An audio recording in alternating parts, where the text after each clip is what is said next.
That Hashem is continuing in Halachot B'tiyat Apad, Siman Kuf Samechet, Halachat Tet Zayin. So you have the Hamad Dahadanka. So some kind of bread that's called Dahadanka. What is that? והוא לחם שאופין בשפוט ומושכין אותו בשמן או במי ביצים, וכן לחם העשוי לכותח שאין אופין אותו בתנור אלא בחמה, מברך עליו בורא מיני מזונות. So this bread, they put in through a shashlik stick, to the shish kebab stick, and they put it on the fire to bake it like this. Or it's also baking it through sun. Leave it somehow. The sun bakes the bread. So I guess these breads are not like lechem. It is afiyah. It says she'en ofin oto betanur ela b'chama. It's called afui. It's still called afiyah. Let's say anything that the rabbi said yesterday, anything that's cooked without on a dry, without adding, let's say, oil or water, it's called afiyah.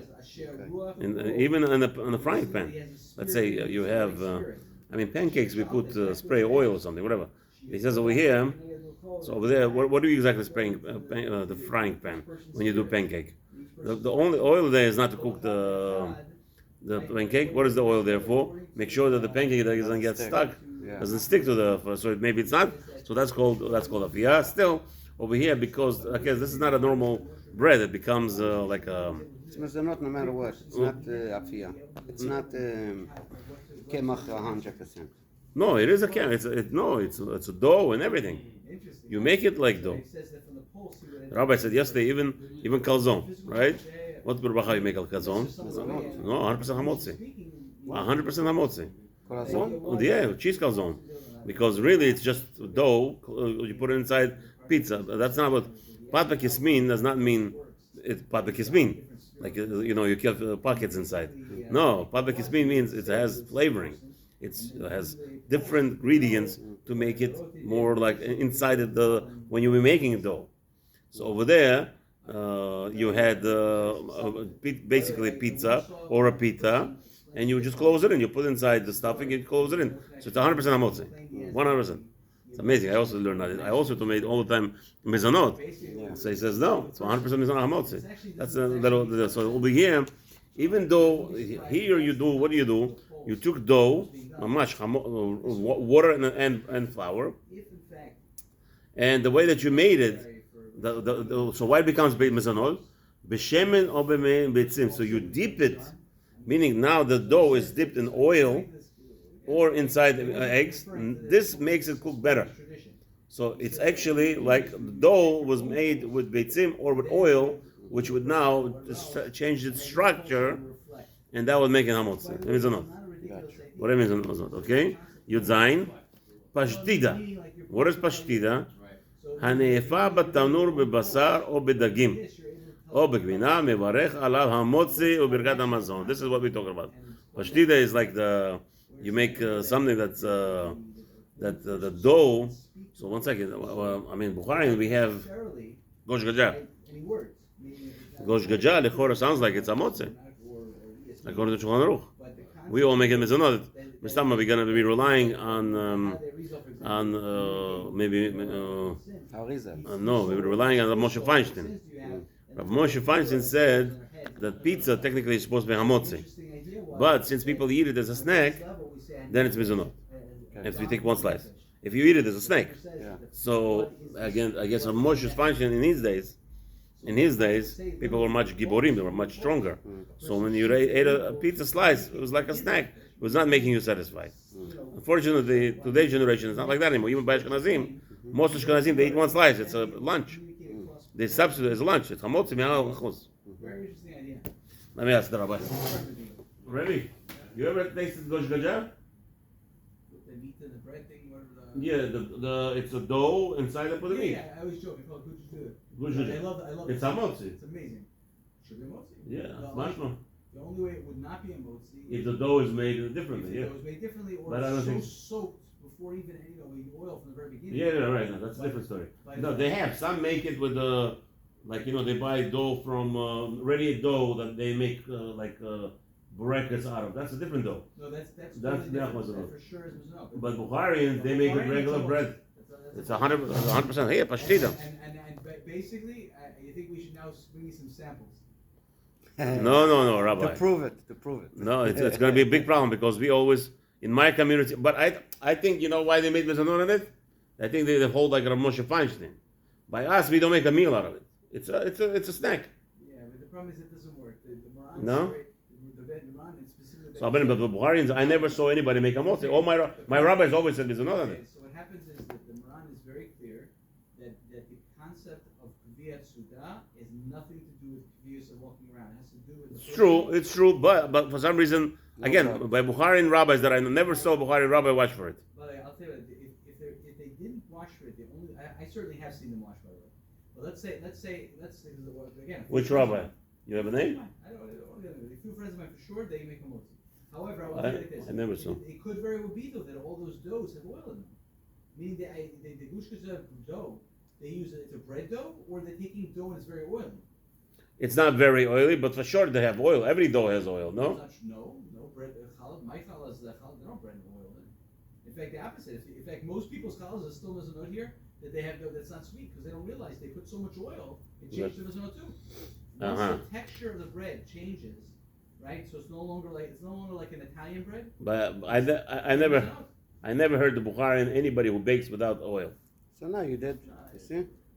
Oil is a normal thing. They put with the flour, they put oil or water. Yeah, a little bit of oil is necessary, but if it's oily and therefore it becomes a little bit flaky and a little bit dough. Right, I have Market. His wife makes lipochka. It's not Okay, the word is called short. That's what they call it when a dough has oil in it. Yeah. And once you can taste the shortness of the dough, Yeah. it's also mezonot.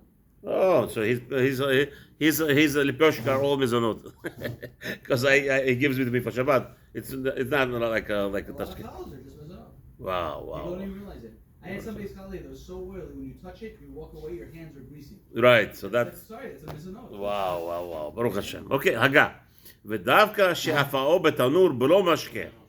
So this is talking about, Maran says that like calzone, here he's talking about calzone, all those things, that as long as you didn't have it with oil, mashke over here doesn't mean to drink, it means a lot of oil. Okay, אבל אם הפאו במחבת במשקה, אין לברך עליו. So what about, sorry, Rabbi, I'm sorry, You Terry. did that one. בוא, Rabbi. אנחנו פה. Yes, one thing. Actually, didn't finish the last one. אני ואתה עכשיו, נו. No, one more thing they call this, what do they call this? Garlic nuts? Sorry? Garlic nuts? I'm sorry. Garlic nuts. Yeah, Oh, nuts. garlic nuts. You know they have garlic. Most of those are motzi. Only because the oil is just added on the outside. That's outside. Okay. So garlic nuts in the pizzeria, you know what I'm talking about, right?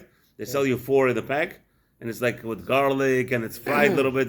So this is done after baking. So that's why it's hamotzi. But if it was done, so that's what he's like. If it was done, let's say if the garlic nuts were made fried, you have a donut. Donuts are fried. The donuts are, if you taste the donut by itself without the sweetness, it would become hamotzi if it was baked. But it's fried. Therefore, it turns into mizanot. But in reality, if you would bake that dough, let's say you made a donut, and you didn't put it in the oil, you baked it in the oven, it will make 100% hamotzi. So if there's somebody that, today everybody's talking about health, nobody wants to, I'm eating donuts that are baked, hamotzi, if it doesn't have the sweetness inside or too much oil. רק תוך הסעודה, so Rabbi says, אין לברך עליו ואין לאכלו, אוקיי, ולא משקה, אבל אם הפאו במחבת ובמשקה, אין לברך עליו ואין לאכלו רק תוך סעודה, כמו שנתברר. However, if you do such a thing that you're taking this pashtida, all those things, and you're gonna bake it with inside a frying pan with oil, the Rabbi Haggah says, Bichlal, you should not be eating it. You should be eating it only if you eat bread separately. You make hamotz lechem in haaretz, different on bread, on rye bread, and then you could eat those things. Because of the safek brachot, there's so many sfikot over here that which bracha it is to read in order to protect yourself from going into safek. The Rav Maran says, Rama explains that you should go to wash your hands and make a bracha on the rye bread, and now you could eat all those things. The kosh kaja, I don't know what the Yemen I think. Huh? מוציא ידי חובה. All the other things that are in safek. Like yain l'shakol. Right, that's right. No, shakol, I mean, yes, also, it's true. Something, yeah. No, yain on the water. Because there's a lot of poskim that say water you don't make a bracha. Unless you are much thirsty and that's what you Yain do. on water, I'm saying. No, some say you don't make a bracha on water because of the bracha, of the safek. So when you make a yain, you make a kavanah on all the drinks. And especially water, because water, according to many poskim, you don't make a bracha. Yeah.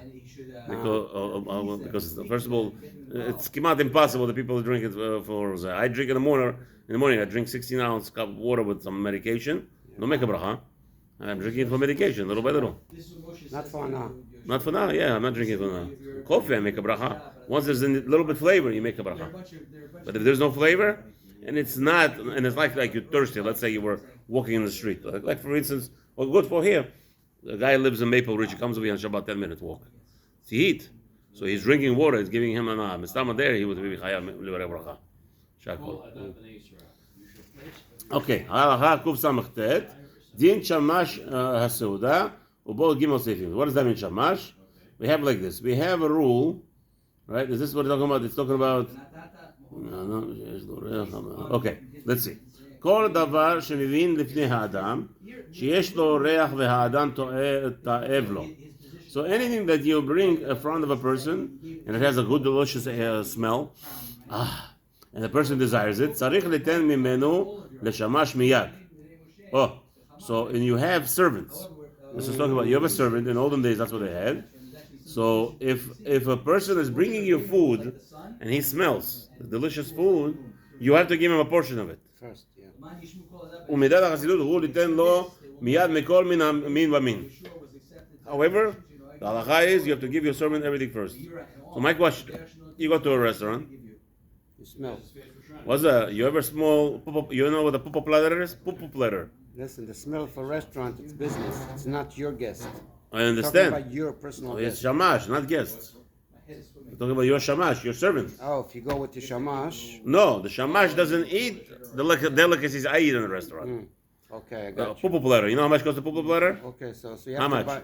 So what's the answer for Well, that? it's a big question. You hear the question? Yeah, First of all, do you understand the I question? understand the question. I don't know the answer. I mean, maybe it's all that the owner. No, this is a big question. Ready? I'm in a restaurant. Here's the halacha. Kuf samachet. He's telling me that if I have servants in my house, and anything that I serve that has a beautiful smell, the servant has to eat from it before I. Right. You have to give it to him. I go to a restaurant, I order a pupu platter. What's a pupu platter? Chinese thing costs $75. Right. And it has smell out of this world. And the servant ain't gonna be fed by the restaurant owner pupu platter. But he's serving me. How am I allowed to do that? The restaurant owner does allow them to eat. Not from a pupu platter. You gives him other stuff. They'll have food before. So the point is they're satisfied, this and that. I mean, that's not a small zachal. We're talking about your house. It doesn't matter. You talk about the servant. The question is now he has a ta'ava because of that smell. You're right. Servant that serves everybody who comes in for what's his name? Soup. What do you call that? Cheese onion soup. To my knowledge, there's no restaurant that would have a problem with an employee basically taking a little bit of something they were serving. And generally speaking, they usually almost encourage it, or they literally would say to them, they'll give them like whatever like before. Oh no, it's not. First of all, as a Jew, you don't want to do that. You don't want to create some kind of animosity with your employees. That's right. That's what I'm saying. I'll put it this way. I know personally of a certain restaurant where basically they wouldn't let them like drink like the apple juice and stuff like that. Mm-hmm. So basically they got them back. You know what I mean? Yeah. The last thing you want is your employee. That's not what I'm talking about, yeah. Rabbi. I'm not worried about that. The question is now, I'm ordering that special food that he has a ta'ava now. Without me ordering, correct. So, he would not have this ta'ava. Right. So why is it that I'm not breaking this halacha? It's not you that's doing it. What he says, if your servant must taste of everything that you're ordering. It's not your servant. He's a servant. No, he belongs to the place. The employer has to deal with it, not you. You just live your life. You buy. So מידת החסידות הוא ליתן לו מיד מכל מין ומין. ולא ייתן לו כל זמן שהכוס בידו. מי נותן לו? הבעל בית שלו. You're not the בעל בית. You're paying. You're a guest over there. You're a guest. You're not right. Right. But right now, I'm enticing him. He's right. That's the answer. Okay, let's see. weiter. That's the answer. ולא ייתן לו כל זמן שהכוס בידו, או ביד בעל הבית, דווקא לשמש, אבל לאחר שבסעודה מותר ליתן וכי קהי גבנה. So, okay, this is talking about giving it from your cup, so you give from your cup to other people who are sitting around, but not to shamash explicitly. ואסור ליתן לו פרוסת פת, אלא אם כן יודע בו שנטל ידיו. So, but it says most servants today are going. What are you worried about? He's watching us. He doesn't have to wash hands. Jewish. Okay. מי שחייב, לא מי שלא Meaning, חייב. so if you have your servants and they are serving you food, you have to make sure that they wash their hands properly before they eat. Bet. לא ייתן לאכול אלא למי שיודע בו שיברך. Wow. You have a brother over who's not going to make a bracha, Mr. It's a problem. To give him food unless he makes a bracha. ויש בגלין אם נותן לעני בתורת צדקה, but if you give to עני, Haggah says over here, if you give to a poor person, it's not a problem. You don't have to make sure he makes a bracha. Gimel. השמש מברך בורא בפרי הגפן, על כל כוס וכוס שיתנו לו. So השמש, why? The servant, he makes a bracha because he let's say they give him a little bit to drink from wine. Yeah. This table, that table. So when he's finished with this table, he's finished, he's gone. Yeah. He doesn't have in mind to be drinking anymore. So he goes to the next table, they give him a little bit more. Okay, so now it's a new bracha. That's why he has to make a new bracha. Even if you didn't do bracha achona over there. He can, he drank a little bit. Yeah, He even doesn't, if he said- they're not giving him to drink a revit for sure. Okay. They want him to be... Yeah, satisfied. No, they want him to be serving, not getting drunk. Yeah, got you. תנו לו, לפי שהוא כנמלח, because he's already, once he finished drinking with you, he forgets about it, he's no more part of it. Yeah. וברכה האחרונה אינו מברך אלא לבסוף. However, after the whole day, he should make a ברכה אחרונה if you drank רביעית. ואינו צריך לברך על כל פרוסה ופרוסה, אם יש אדם חשוב בסעודה, שיודע שיתנו לו כל צורכו מפת, ואם אין אדם חשוב בסעודה, צריך לברך על כל פרוסה ופרוסה כמו על היין. So he says, if it's let's say a big suda, and he's serving everybody, over there he makes a bracha, and it's like there is an event. So if it's part of the event, he doesn't have to make a bracha on every piece that he takes from bread. Okay. So one bracha will be enough. But if it's not, if it's let's say like a servant serving different sections of the house, different people, different groups, over there every place that he comes in, he make a mahmotze on every different separate bread. What netilat yadayim and everything? No, not necessarily. Once he did netilat yadayim, why not? So just the bracha. One time netilat yadayim, yeah. הגה, שניים שהיו אוכלים ביחד, השמש אוכל עמהם בלא נטילת רשות, כדי שיצטרפו לזימון, והעין לקמצי מסור. הגה, it's very important. Halacha here, that if a shamash, he could join two people eating without even asking them, because it's the inyan mitzvah. If it's the inyan mitzvah, you don't have to ask permission from the people involved, because this way you could make a mikayem zimun and everybody will be happy. Have a wonderful day.